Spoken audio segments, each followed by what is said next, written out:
ഉണ്ട് ഡേറ്റ് കിട്ടുന്നില്ല എന്ന് എല്ലാരും പറയും.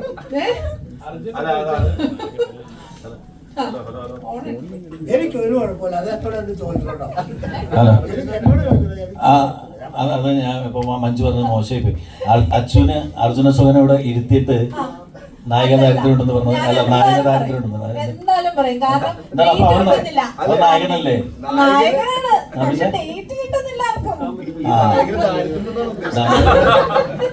ഏതായാലും എല്ലാവരും ബിസിയാണ് നമ്മുടെ മലയാളം ഇൻഡസ്ട്രിയിൽ, നായികമാരും നായകന്മാരും ഒക്കെ. അപ്പൊ പുതിയ പുതിയ ആൾക്കാർ കടന്നു വരുന്നത് എല്ലാവർക്കും സന്തോഷകരമായ ഒരു കാര്യമാണ്.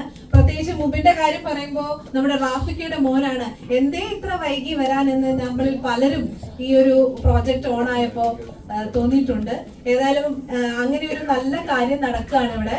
അപ്പൊ 31-ാം തീയതി നമ്മുടെ പടം റിലീസ് ആകാണ്, തിയേറ്ററുകളിലേക്ക് കാത്തിരിക്കുന്ന ഒരു ദിവസമാണ്. അപ്പൊ ചിത്രത്തിന്റെ വിശേഷങ്ങളും എന്തൊക്കെ കാര്യങ്ങളാണ് നമ്മളുടെ ഈ ഷൂട്ടിങ്ങിനിടയിൽ സംഭവിച്ചത്, അല്ലെങ്കിൽ എന്തൊക്കെ പ്രതീക്ഷകളാണ് നമുക്ക് ഈ സിനിമ തരുന്നത്, അല്ലെങ്കിൽ എന്തൊക്കെയായിരിക്കും ഇതിൽ ഉൾപ്പെടുത്തിയത്, ഇങ്ങനെ ഒത്തിരി കാര്യങ്ങൾ ഒരുപക്ഷെ നിങ്ങൾക്കും അറിയാനുണ്ടാവും, ഞങ്ങൾക്കും പറയാനുണ്ടാവും. നമുക്കതിലേക്ക് കടക്കാം. ഫസ്റ്റ് ഓഫ് ഓൾ നമുക്ക് നാദിർഷയ്ക്ക്, ഇക്കയാണ് എന്റെ ഡയറക്ടർ, അദ്ദേഹവും റാഫിക്കയും കൂടെ ഒന്നിക്കുന്ന ആദ്യത്തെ മലയാള സിനിമയാണ്. മലയാളം അല്ല, സിനിമ തന്നെയാണ്. അപ്പൊ അതും വളരെയധികം സന്തോഷമാണ്.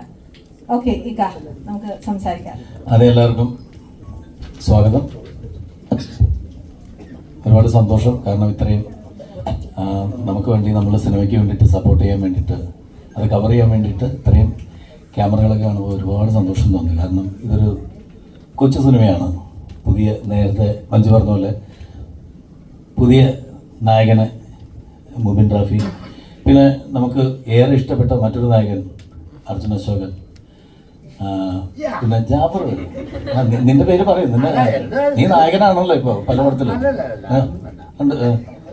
നായകൻ ജാഫർ, പിന്നെ ദേവിക സഞ്ജയ്. ഒരുപാട് നമ്മൾ ഇഷ്ടമുള്ള കുട്ടികളിൽ ഒരാൾ, അതായത് മകൾ, പിന്നെ ഞാൻ പ്രകാശൻ ഫസ്റ്റോട്. അപ്പോൾ അതിലൂടെയൊക്കെ നമുക്ക് സുപരിചിതയായ കുട്ടിയാണ്. പിന്നെ മാളവിക ഒരുപാട് നല്ല സിനിമകളിൽ നല്ല കഥാപാത്രങ്ങൾ അവതരിപ്പിച്ചിട്ടുള്ള ആളാണ്. പിന്നെ ഇത് കലന്തൂർ സാറ്. ശരിക്കും നേരത്തെ മഞ്ജു പറഞ്ഞ പോലെ ഒരു സിനിമ സംഭവിക്കണമെങ്കിൽ അതിന് പൈസ മുടക്കാൻ ആൾ വേണം. അത് നല്ല രീതിയിൽ ഞങ്ങളുടെ ഈ ഒരു കൊച്ചു സിനിമയ്ക്ക് വേണ്ട, സിനിമ കൊച്ചാണെങ്കിലും നല്ല കാശ് ചെലവുണ്ട്. അപ്പോൾ അതെല്ലാം ഞങ്ങളുടെ കൂടെ നിന്ന് കട്ടക്ക് നിന്ന് ഇപ്പോഴും എന്തിനും കൂടെ നിൽക്കുന്ന ഒരു നല്ലൊരു പ്രൊഡ്യൂസർ കലന്തൂർ സാർ. സാർ അഭിനയിച്ചിട്ടുണ്ട്. അപ്പോൾ അത് പക്ഷെ അതിൽ ഈ ഡ്രസ്സിനുള്ളിൽ ഒരു കലാകാരനുണ്ട് എന്ന് കണ്ടെത്തി അല്ലേ? അപ്പോൾ അത് ഒരു വേഷം ചെയ്തിട്ടുണ്ട്. പിന്നെ സൈലക്സ് ഞാനിതിൽ ഇരിക്കുന്ന നിങ്ങൾക്ക് ഈ താരങ്ങളല്ലാത്ത ആളെ പരിചയപ്പെടുത്തിയെന്നുള്ളൂ. സൈലക്സ്